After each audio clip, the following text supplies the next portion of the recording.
মাননীয় বিধায়ক তার উদ্যোগে এত সুন্দর শিশু উদ্যান এবং একটি সুন্দর মন্দিরের প্রতিস্থাপন। শিশু উদ্যান অবশ্যই পুরোটা শেষ, কাজ শেষ এবং উদ্বোধন হলো, বাচ্চারা খেলতে আরম্ভ করলো।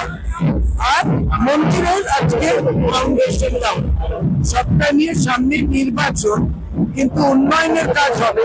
আর এই রাস্তাটাও যেখানে দাঁড়িয়ে রয়েছি এটাও পদ্মশ্রীর মাধ্যমে কাজ হবে 2 কোটি টাকার।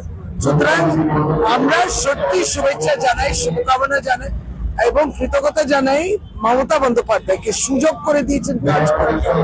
আজকে তাই এই উদ্বোধনে আমরা সকলে সুভাষচন্দ্র বসু শিশু উদ্যান অসাধারণ সুন্দর একটা মডেল পার্ক। আমি বলবো সবাই আনন্দ নিক, পরিষ্কার পরিচ্ছন্ন থাকুক। তাপস চ্যাটার্জি সবসময় মানুষের জন্য কাজ করেন, যেটা মানুষকে আনন্দ দেয়, মানুষের কাজে লাগে, সেরকম মডেল পার্ক এটুকু বলতে পারি। অনেক ভাবনার সাথে তৈরি করা এই নেতাজি সুভাষচন্দ্র বসু শিশু উদ্যান। আমার অনেক শুভেচ্ছা থাকবে। দীর্ঘদিন ধরে এই জমিটা ছিল, ভালো কাজে লাগানো যায়, পরিকল্পনা হলো যে পার্ক করার জন্য আপনি প্রজেক্টের টাকা দেবেন শিশু উদ্যান, তার সঙ্গে সঙ্গে এখানে মন্দির এই করার জন্য বিষয়টা তার সঙ্গে আজ মাত্র দ্বিতীয়বার সংস্কারের কাজ হাতে হয়। কিন্তু বড় প্রজেক্টের জন্য আমাদের উদ্বোধন করেছে। আমাদের এলাকা যদি আমাদের উন্নয়নের ছোঁয়া থাকে, আমরা চিরকালে এই কাজ করেই বড় হয়েছি। এই রাস্তা এই তো এখানে 2 কোটি টাকার পদ্মশ্রী প্রোগ্রাম কাজ আরম্ভ হয়েছে। এই যে রাস্তাটা খুবই খারাপ, খুবই সচল রাস্তা, এখান থেকে যাবো সামনে আমার বিধায়কের অর্থে ঘাট হচ্ছে, মানে বিশাল করে 57 লক্ষ টাকা আমি স্যাংশন করে প্রায় এপাশে উদ্বোধন পরপর উন্নয়নের ছোঁয়া পরপরই থাকবে। আমার তো প্রায় 100 খানা উদ্বোধন বা শিলান্যাস হবে শুধু পার্ক উদ্বোধন ছিল না, আমরা পাশেই দেখছেন তার একটা মন্দির, আজকে মেয়র সেটা মন্দিরের নারকেল ফাটি উদ্বোধন করেছেন। আমরা খেলার মাঠে আমার যখন কাউন্সিলর হয়েছিলাম তখনই বলেছিল 2 পাশে ঘিরে দিতে গেট লাগাতে, সেটা করেছিলাম। 2 পাশে খালি আছে, এবার খুব নিচু হয়ে গেছে, মাঠটাকে আরো সুন্দর করে মাটি ফেলা। আমাদের এই রাস্তা আপনারা জানেন, পদ্মশ্রী মাননীয় মুখ্যমন্ত্রী মমতা বন্দ্যোপাধ্যায় স্বপ্নের প্রকল্প তিনি দিয়েছেন।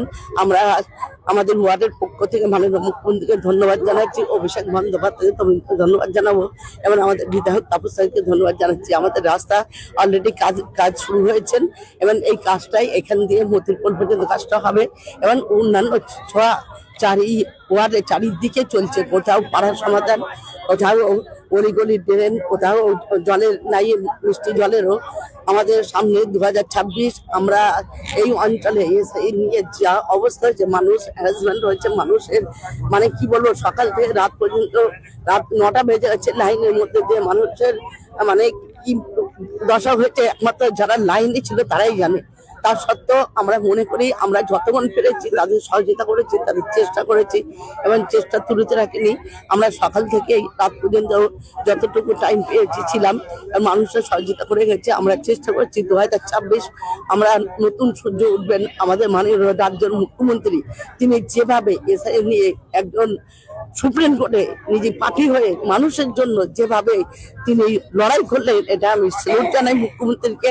আমার কোনো ভাষা নেই জানানোর, কারণ এমন একটা মুখ্যমন্ত্রী রাজ্যের আগামী দিনে প্রধানমন্ত্রী হবে। এই কথা বলছে, আপনারা হয়তো অনেকেই বলবেন, কিন্তু হ্যাঁ তিনি লড়াই করছে মানুষের জন্য। আজকে বলুন 1000 টাকা, অনেকেই কৌতূহল করে বলেন 1000 টাকা 500 টাকা কি হবে, যারা পাচ্ছে তারাই জানে কি হবে। গরিব মানুষের কাছে 1000 টাকা বড় কথা, আরো 500 টাকা বাড়ালো।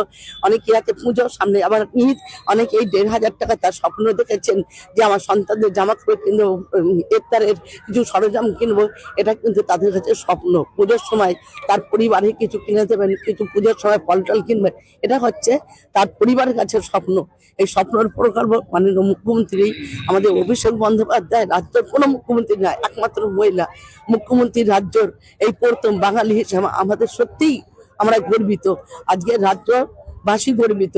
আর যারা বলেছিল বেটি পড়া বেটি বাঁচাও, রাজ্য আজকে কিন্তু তারা দিল্লিতে বসে আজকে মানুষের এসে, আমি বলছি না অপক্ষ নয়, কিন্তু তাকে সিস্টেমে করতে হবে। একটা 2 মাসের মধ্যে ঘাড়ে চাপিয়ে দেবে। কতজন মারা গেল বলুন তো, কত পরিবারে, তারা বলুন তো এই সময় তাদের পরিবারের কি অবস্থা। হয়তো একজন উপার্জনের সেই মানুষ কিন্তু আশা করেছিল, সেই জন মানে এত প্রেশার গাইড করলো, তাদের কিন্তু আত্মহত্যা করছে, কেউ মারা যাচ্ছে, কেউ হার্ট করছে। আজ কিন্তু অসহায়তার পরিবারে। আমি বলবো বাংলার মানুষ 2026-এর জবাব দেবে বাংলার। আর আমরা আমাদের ওয়ার্ডে আমি চেষ্টা করছি, আমি সাজিয়ে তুলবো, কারণ আমরা অনেক রাস্তা হচ্ছে, বিভিন্ন রামনগরের রাস্তাঘাট চলছে, বেড়াবেড়িতে চলছে, মণিকোলায় রাস্তা হচ্ছে, মণিকোলা মেন রাস্তা, ঘোষপাড়ায় রাস্তা হচ্ছে, আজকে পার্ক দিলেন, আজকে মন্দির আমরা উদ্বোধন করছি, কাল থেকে মন্দির কাজ শুরু হবে। এই মাঠের টেন্ডার হলেই আমরা কাজ শুরু করবো। সবটাই আমাদের রাজ্যের, আমাদের দেখেছে শশী পাজা একজন মন্ত্রী, তার প্রকল্প, যে বিভিন্ন রকম প্রকল্প মানুষের সহযোগিতা করেন, এবং তিনি খুব ভালোভাবে এই দপ্তরে তিনি মানুষকে পাশে থেকে সহযোগিতা করছেন। এবং আমাদের সাইনি ঘোষ, আমাদের সাংসদ, আমাদের বিধায়ক, যার এই অঞ্চলের মানুষের পাশে থেকে মানুষ দিন রাত যার সহযোগিতা করেছেন, আমরাও তার মানে সেই 99 থেকে জনপ্রতিনিধি হিসেবে তার সহযোগিতা পেয়েছেন। তিনিও আমাদের মাথার উপরে 2026 মানুষ তার উত্তর দেবেন, এটাই আশা রাখবো।